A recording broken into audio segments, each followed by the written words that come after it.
Hello everyone, this is Dr. I welcome you to my YouTube channel Pharmacypedia. In this video, we are going to discuss a very interesting topic that is about the oral hygiene, that is about the mouthwashes. Mouthwashes are widely used as a supportive therapy for the prevention of caries. Now, the main purposes of using mouthwashes are the reduction of halitosis. Halitosis is a term which is associated with a bad or mouth odor. In some people, it is found that there is a presence of bad mouth odor due to many reasons, and this is called as halitosis. Now, mouthwashes are also used for the prevention of caries. They are also used for the inflammation reduction. Sometimes, due to any problem and any cavities, or due to the plaque deposition, there may be inflammation. There may be widespread infection. So, to prevent that, as a supportive therapy, mouthwashes are widely used for the maintenance of oral hygiene. Also, it is found that they help in the pain relief reduction, and also they provide a good sort of relief in the maintenance of the oral hygiene.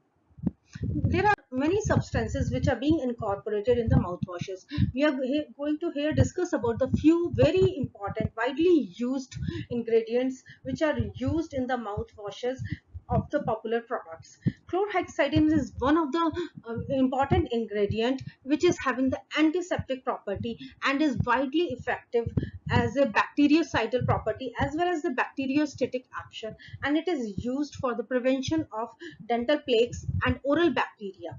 It is found that it is more effective against the gram-positive bacteria as compared to the gram-negative bacteria. It is used for the treatment of minor oral infections such as mouth ulcers and gingivitis, and it is also helpful in the maintenance of the oral hygiene. Phenols and essentials oils are natural substances which are used in the mouthwashes, and they are also claimed to have reduction in the oral plaque deposition and caries prevention. They reduce gingivitis. The pH of the product is low, typically in the range of 4 to 5.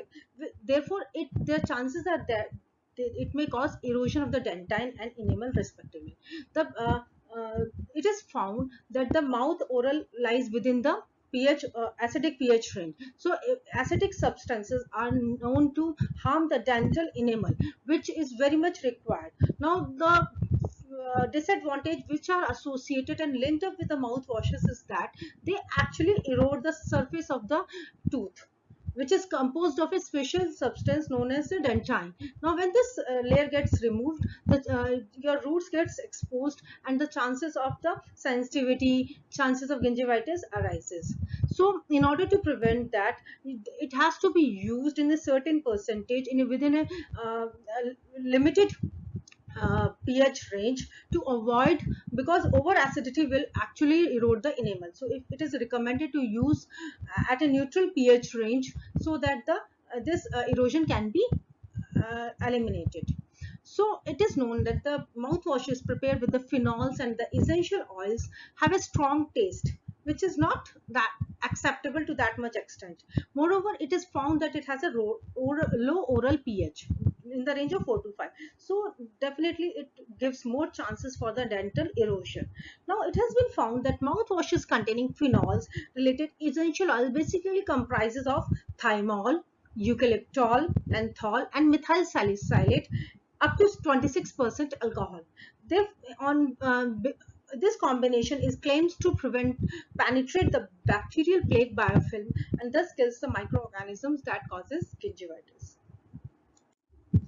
The third ingredient which is used in the mouthwashes is Dalmopinol. Now, Dalmopinol is a morpholinoethanol derivative which is effective in the inhibition of plaque and gingivitis. The main disadvantage associated with Dalmopinol is that it causes the transitory numbness of the tongue, tooth, and also causes tongue staining. Fluoride rinses are popularly used for various severe conditions of halitosis, and they also assist in the prevention of dental caries by promoting remineralization with fluoroapatite and fluorohydroxyapatite, thereby increasing enamel resistance to acetatol. Fluoride rinses are popularly prescribed for various cancer patients and in various where regular mouth hygiene is required. And moreover, they are associated with sometimes with systemic toxicity and fluorosis. They are basically prescribed for severe conditions. Next ingredient popularly and widespread used in mouthwashes formulation is cetylpyridinium chloride. Now, cetylpyridinium chloride chemically is a quaternary ammonium compound with antiseptic and antimicrobial property. It is cationic in nature and binds to the bacterial surfaces, causing disruption of the cell membrane. And due to this disruption, leakage of the cellular components takes place and disruption of the metabolism takes place, leading to bactericidal activity. So it is widely used for the plaque removal and removal of halitosis. It is having strong antimicrobial properties. Next ingredient widely used in the mouthwashes is hextidine. Now, dilute alcoholic solutions of hextidine in the percentage of 0.1% and 0.14% and an aqueous solution with chlorhexidine gluconate are used as mouthwashes. I have discussed chlorhexidine earlier in my first slide also, and the combination of chlorhexidine gluconate along with the hextidine in this specific ratio is widely used as mouthwashes. Then the combination of povidone iodine is also known to provide the antimicrobial property in the mouthwashes. It lacks appreciable plaque inhibitory activity or action in acute infections such as acute ulcerative gingivitis.